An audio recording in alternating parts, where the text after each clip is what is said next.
to call upon everybody's favorite person, the visionary, the man with long-term business views, the man with highest ethical values, none other than our beloved director, Ravindra Garu, onto the stage for addressing the gathering.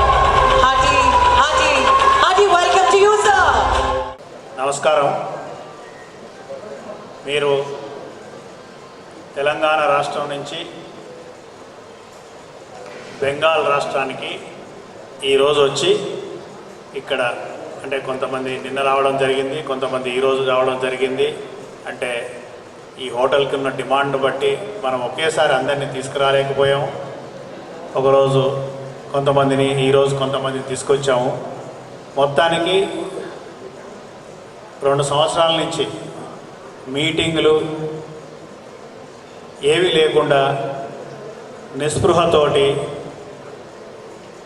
ఎవరి ఇళ్లలో వాళ్ళు ఉండడము, ఎవరి షాప్లో వాళ్ళు ఉండడము, మూతికి మాస్కులు కట్టుకోవడము, ఎక్కడ పోయినా సోషల్ డిస్టెన్స్ అని హ్యాండ్ శానిటైజర్స్ యూజ్ చేసుకోవడం, ఇవన్నీ మాత్రమే అలవాటు చేసుకున్నాం మనం. ఎందుకంటే కరోనా మహమ్మారి ప్రపంచాన్నే వణికించింది.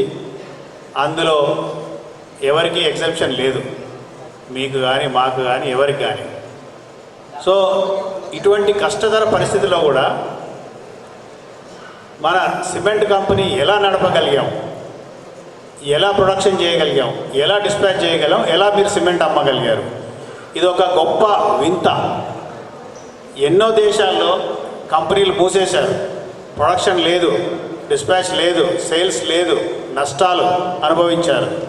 కానీ మన దగ్గర అటువంటి పరిస్థితిని కొన్ని రోజులు మాత్రమే, అంటే ఫస్ట్ లాక్డౌన్లో ఒక 20 రోజులు మాత్రము ఎటువంటి ప్రొడక్షన్ లేకుండా, ఎటువంటి కార్యక్రమాలు లేకుండా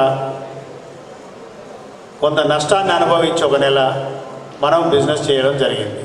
దాని తర్వాత కొంత రిలాక్సేషన్ రావడంతో, ప్రభుత్వం ఎప్పుడైతే రిలాక్సేషన్ రావడంతో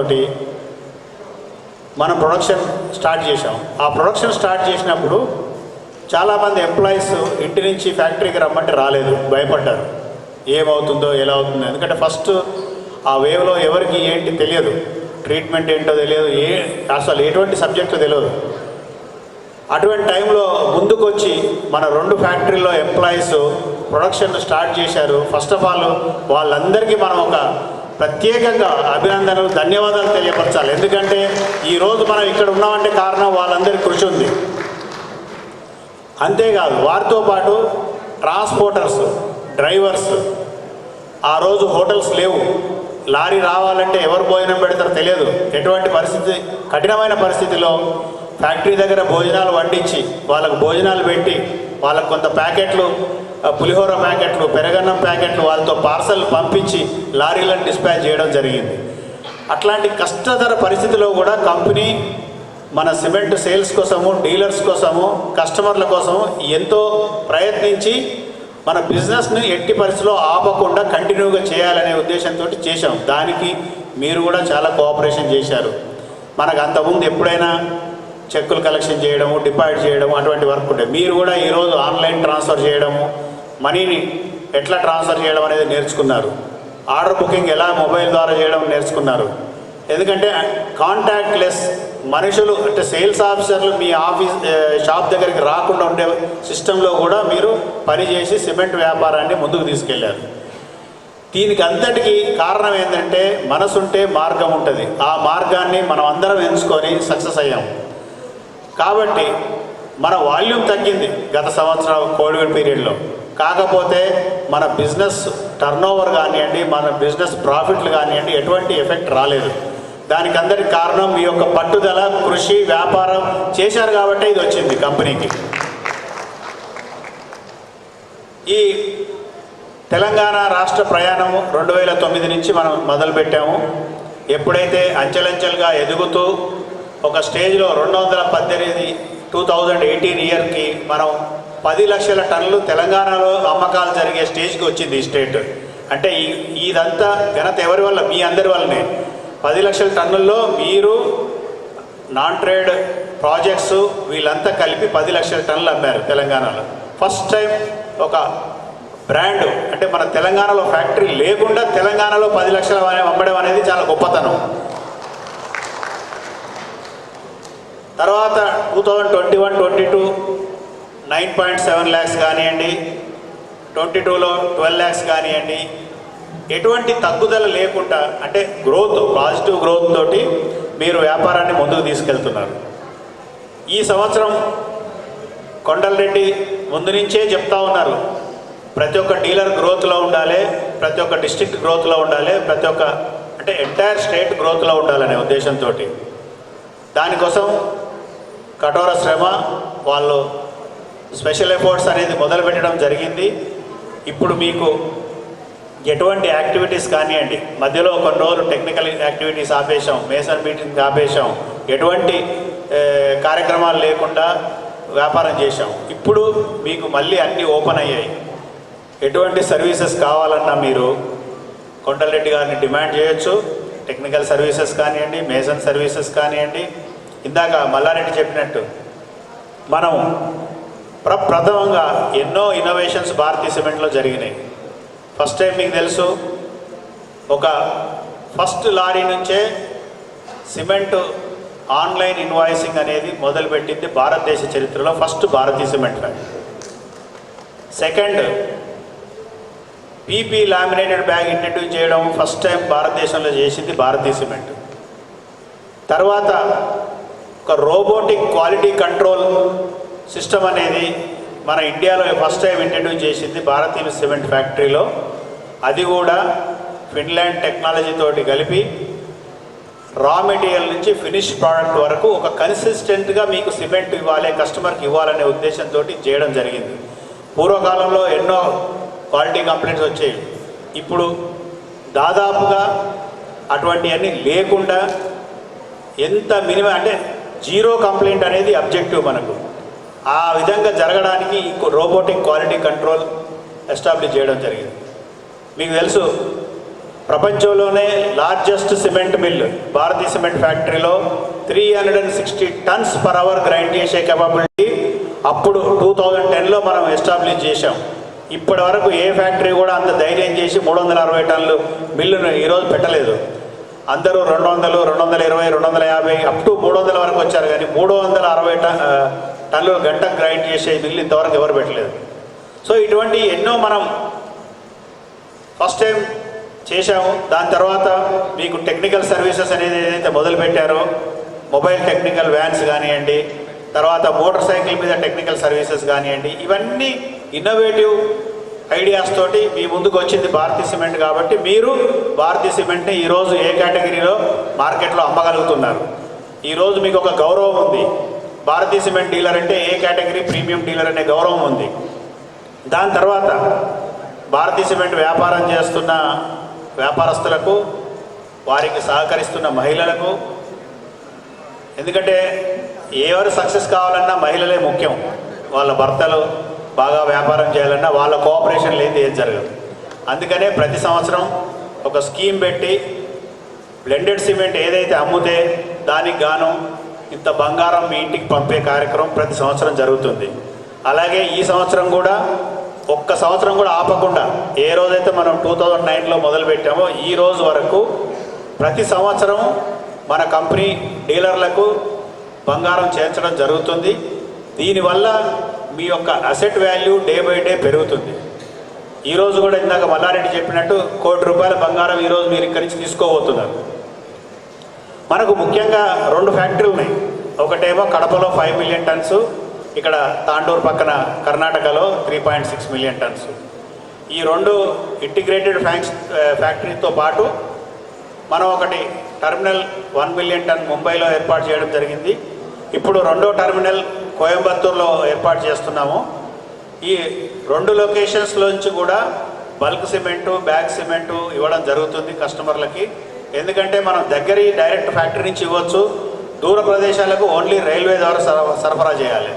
అలా కాకుండా రైల్ ద్వారా బల్క్ సిమెంట్ తీసుకెళ్ళి అక్కడి నుంచి ప్యాకింగ్ చేసి ఇవ్వడం ఒకంతు, డైరెక్ట్గా కంటైనర్ని ఫ్యాక్టరీలో లోడ్ చేసి అక్కడి నుంచి కస్టమర్ వరకు పంపించే కార్యక్రమం కూడా ఫస్ట్ టైం ఇండియాలో మొదలుపెట్టాము. గత నెల ఏప్రిల్లో ఈ కార్యక్రమం మొదలుపెట్టాము. ఎందుకంటే భారతీయ సిమెంట్ చరిత్ర చూస్తే ఎన్నో ఇన్నోవేషన్స్కి కారణాలు ఉన్నాయి. ఇంకొక ముఖ్య విషయం చెప్పాల్సింది ఏంటంటే గ్లోబల్ వార్మింగ్ అనేది ఇప్పుడు ఒక పెద్ద సబ్జెక్టు ప్రపంచంలో. ఎందుకంటే ఉష్ణోగ్రతలు పెరగడం వల్ల రాబోయే తరాలు జీవించగలిగి ఉండేటట్టు చేయాలి. మనం ఒకటి బతికి మన జనరేషన్ అయిపోతే కాదు, పిల్లలు, మనవలు, మనవరాళ్ళు వాళ్ళందరూ కూడా సుఖ సంతోషాలతో ఉండాలి. ఇప్పటి వరకు 1 డిగ్రీ 2 డిగ్రీలు టెంపరేచర్ పెరిగితేనే మనం అందరం సమ్మర్లో అల్లాడుతున్నాం వాటర్ దొరకక. ఇదే పరిస్థితి మనం ఇలాగే కంటిన్యూ చేస్తే ఒక 5 నుంచి 10 సంవత్సరాల లోపల ఉష్ణోగ్రతలు 5 నుంచి 7 డిగ్రీలు పెరిగితే కొన్ని ప్రాంతాల్లో మానవులు అసలు జీవించే ఆస్కారమే ఉండదు, ఎడారిగా మారిపోతుంది. కాబట్టి మనం అందరం ముఖ్యంగా చేయాల్సింది ఏంటంటే కార్బన్ ఎమిషన్స్ తగ్గించాలి. ఏంటంటే దానికి ఒక సింపుల్ రీజన్. సిమెంట్ ఫ్యాక్టరీ తరఫున మనం చేయాల్సింది ఏంటంటే ఎక్కువ ఎమిషన్స్ రాకుండా చేసే సిమెంట్లు తయారు చేయాలి. అందుకే ఇందాక చెప్పినట్టు బ్లెండెడ్ సిమెంట్స్, ఏదైతే పొజులోనా పోర్ట్లాండ్ సిమెంట్ ఒకటి, దాని తర్వాత అల్ట్రాఫాస్ట్ సిమెంట్ చేయడం అంటూ జరిగింది. ఈ 2 ప్రోడక్ట్లను ఒకే ఒక రాష్ట్రం గౌరవించి సక్సెస్ అయిందంటే మన ఎంటైర్ సౌత్ ఇండియా, మహారాష్ట్రలో తెలంగాణ ఒకటే. తెలంగాణ రాష్ట్రమే ఈ ఘనత సాధించింది. తెలంగాణ డీలర్లు ఓన్లీ బ్లెండెడ్ సిమెంటే అమ్ముతున్నారు, 1 గ్రాము కూడా ఓపీసీ అమ్మట్లేదు. సో కాబట్టి మీరు చేస్తున్న కృషి ఎనలేనిది. కంపెనీ మిమ్మల్ని ఎప్పుడూ మర్చిపోదు. మీ యొక్క ఏదైతే ఈ మంచి కార్యక్రమం ఉందో పక్క రాష్ట్రాలకు ఇప్పుడు విస్తరిస్తున్నాము. ఇదే కార్యక్రమాన్ని పక్క రాష్ట్రాలను కూడా చేయమని మేము కోరుతున్నాము. ఎందుకంటే ఇలా చేస్తేనే మనం ఫ్యూచర్ జనరేషన్లో నిలవగలుగుతాం, లేకపోతే అసలు మనం నిలవలేము. మీకు తెలిసింది ఏంటంటే bulk, bag, trade, non trade రకరకాలుగా వ్యాపారాలు జరుగుతున్నాయి. కొన్ని సందర్భాల్లో ఈ నాన్ ట్రేడ్ మెటీరియల్ డీలర్ షాప్లో అమ్మడం కానివ్వండి, కస్టమర్స్కి డైరెక్ట్ పంపించడం వల్ల కానివ్వండి, డీలర్లకు ఇబ్బంది జరుగుతుంది. అట్లాంటి ఇబ్బంది జరగకూడదనే ఉద్దేశంతో కంపెనీ ఒక డెసిషన్ తీసుకుంది. ఇక నుంచి నాన్ ట్రేడ్ మెటీరియల్ బల్క్లోనే సప్లై చేయాలి, బ్యాగ్లో అసలు సప్లై చేయకూడదు అనేది ఒక డెసిషన్ తీసుకున్నాము. ఆ దిశగా ఆల్రెడీ ప్రయత్నం గత నెల నుంచి స్టార్ట్ చేశాము. ఈ ప్రయత్నంలో మనకు ఒక 600 కస్టమర్స్ను వదులుకోవాల్సి వచ్చింది. ఎందుకంటే బ్యాగ్ సిమెంట్ ఓపీసీ తీసుకునే వాళ్ళు దగ్గర 600 కస్టమర్స్ ఉన్నారు మన కంపెనీలో. వాళ్ళకి ఈరోజు మనం వదులుకున్నాం. ఇంకా కొన్ని లిమిటెడ్ ప్రాజెక్ట్స్ ఉన్నాయి, అవి కూడా త్వరలో ముగించబోతున్నాము. రాబోయే రోజుల్లో సిమెంట్ అంటే ట్రేడ్ రిటైలింగ్కి ఓన్లీ బ్యాగ్లో ఉంటుంది, నాన్ ట్రేడ్ అంటే ఓన్లీ బల్క్లో ఉంటుంది. ఈ కాన్సెప్ట్ 100% తీసుకురావాలని మేము ప్రయత్నం చేస్తున్నాం. దానికి కూడా మీరు అందరూ సహాయ సహకారాలు అందించాలని కోరుతున్నాము. ఎటువంటి నాన్ ట్రేడ్ మిస్యూజ్ ఎక్కడ జరిగినా కూడా మీరు కంపెనీకి ఇమీడియట్గా ఇన్ఫామ్ చేయండి. ఎట్టి పరిస్థితుల్లో టాలరేట్ చేసేది లేదండి. ఎంతటి వారైనా మనం వాళ్ళని ఇంటికి పంపించే ప్రయత్నం చేస్తాం. తర్వాత ఈరోజు మనకున్న టోటల్ 362 మంది డీలర్లో కొంతమంది బాగా వ్యాపారం చేస్తున్నారు, అంటే వాళ్ళ సెంటర్లు బట్టి, పొటెన్షియాలిటీని బట్టి.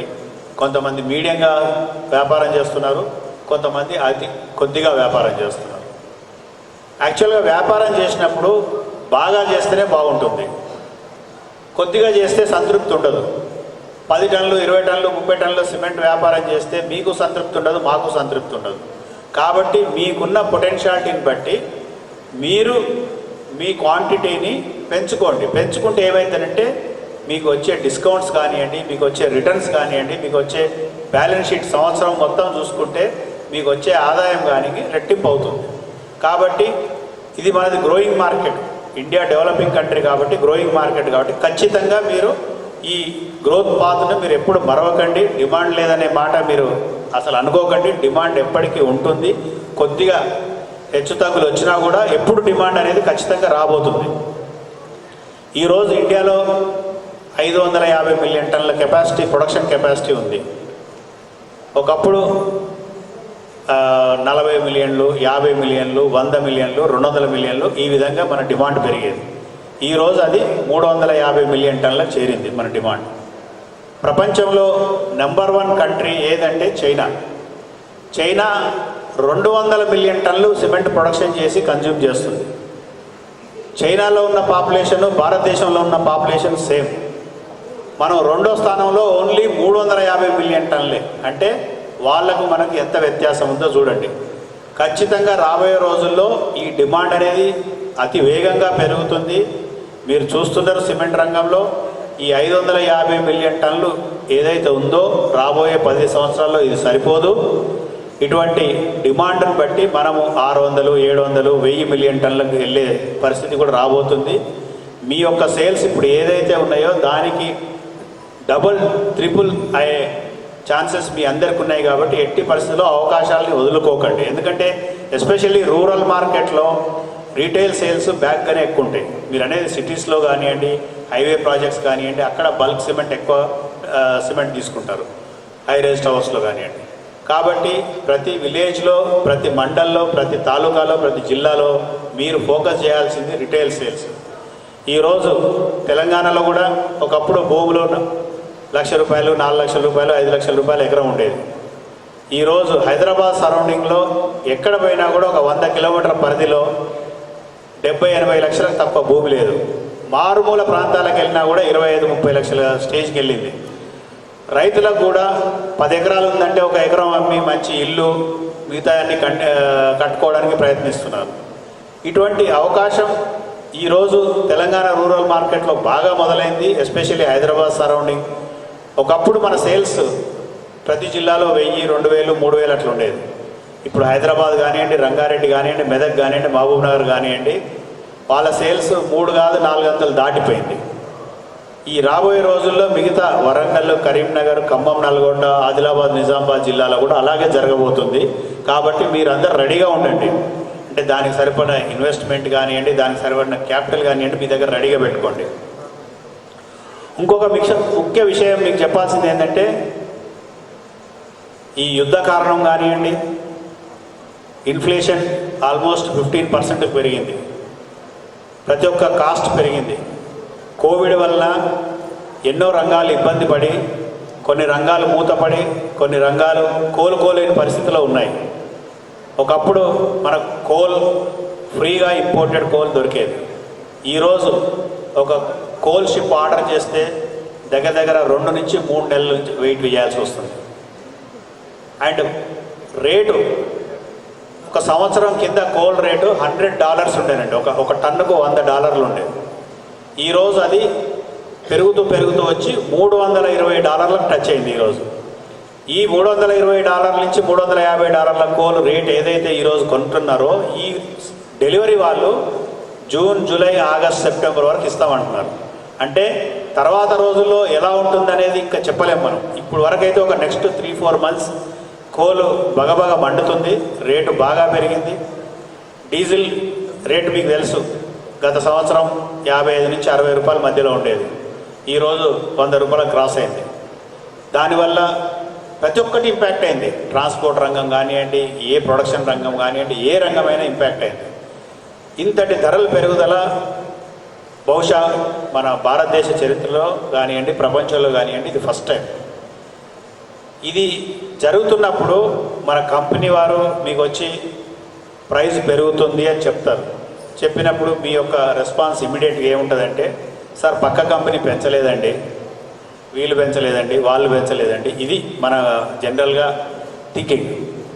అది బహుశా కొన్ని రోజులు మీరు మార్చుకొని, ఈ కష్టకాలాల్లో కంపెనీ బాగుంటే మీరు కూడా బాగుంటారు. కంపెనీ నష్టపోతే మీకు కూడా మేము ఏం చేయలేము, బంగారం ఇవ్వలేము, మీటింగ్లు పెట్టలేము, ఏం చేయలేము. కాబట్టి కంపెనీని కూడా నష్టాల్లోకి పోకుండా లాభాల బాటలో కంటిన్యూ చేయడానికి మన మార్కెటింగ్ నుంచి టైం టు టైం ఏం చెప్తే అది సిన్సియర్గా ఫాలో అయ్యి సెల్లింగ్ ప్రైజెస్ కానివ్వండి, రికమెండెడ్ సెల్లింగ్ ప్రైజెస్ కానివ్వండి, మీరు ఖచ్చితంగా మెయింటైన్ చేస్తేనే మన పరిశ్రమ బాగుంటుంది, ప్లస్ మీరు బాగుంటారు, మేము బాగుంటాం. తర్వాత మీకు తెలుసు, ఇటువంటి ఇప్పుడు కోవిడ్ పీరియడ్లో ప్రభుత్వం ఎన్నో కార్యక్రమాలు ఏంటంటే ఫ్రీగా ఫుడ్ ఇవ్వడము, వాళ్ళకి రైస్ ఇవ్వడము, రకరకాలుగా గోధుమలు ఇవ్వడం, ఇట్లాంటివన్నీ చేశారు. ఆదాయం అప్పుడు తగ్గిపోయింది. ఖర్చులు పెరిగిపోయినాయి. ఫైనల్గా ఏం చేశారు? మళ్ళీ ట్యాక్సెస్. ఎట్టి పరిస్థితుల్లో ఎటు తిరిగినా మళ్ళీ మనమే కట్టాలి ఆ ట్యాక్సెస్. కాబట్టి ఈ ట్యాక్సెస్ అనేది ప్రతి రంగంలో పెంచుతూ వస్తున్నారు. అవి ఏమి తగ్గే పరిస్థితిలో లేదు. ఇంతకుముందు మీకు తెలుసో లేదో, మనం ఫారిన్ టూర్ తీసుకుపోయినా లేకపోతే డొమెస్టిక్ టూర్ తీసుకుపోయినా